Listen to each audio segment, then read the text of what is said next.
Kia ora, I'm David Chaston with 90 at 9, brought to you by interest.co.nz. This week at everything you need to know in 90 seconds at 9 o'clock. With news, the IMF says global growth is projected at 3% in 2025 and 3.1% in 2026, an upward revision from the April 2025 World Economic Outlook.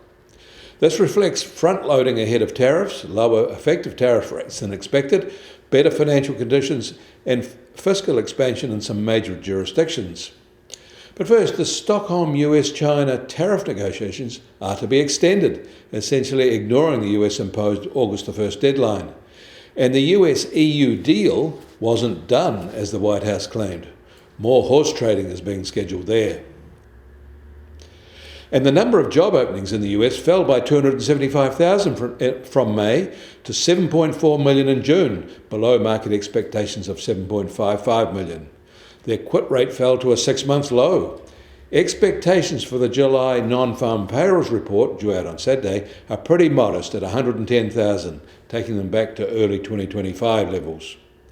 And the latest Conference Board survey of consumer sentiment in the US for July was little changed, but almost 19% of those surveyed indicated that jobs were hard to get in July, up from 14.5% in January.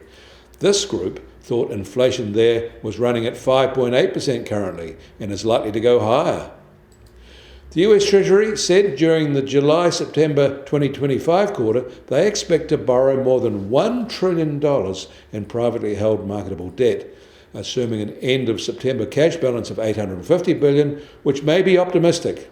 This new borrowing estimate is almost $500 billion higher than they announced in April, so it's rising faster than even they expected. In Europe, the latest ECB survey of inflation expectations has them well contained, coming in at 2.6% for the year ahead, the lowest in 4 months. Policymakers there are not really battling high inflation expectations.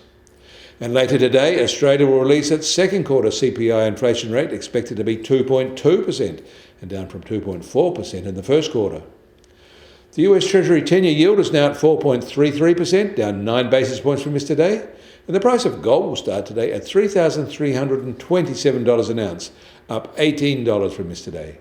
And American oil prices have jumped $2.50 to be just under $69 a barrel, while the international Brent price is now just over $72 a barrel. And the Kiwi dollar is now at 59.6 US cents and down 10 basis points from yesterday.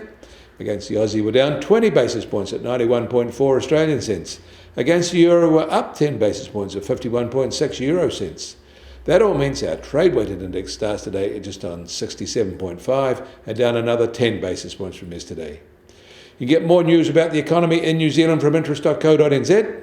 Kia ora, I'm David Chaston, and we'll do this again tomorrow.